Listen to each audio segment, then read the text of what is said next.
கை நிறைய அள்ளித்தரும் கையில் இப்ப விலங்கு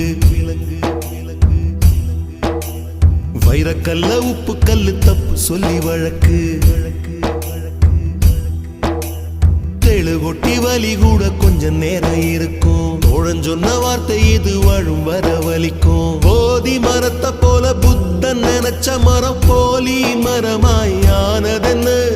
10 தலைமுறைக்கு காவல் காப்ப வரும் காவல் நிலையம் போனதென்னு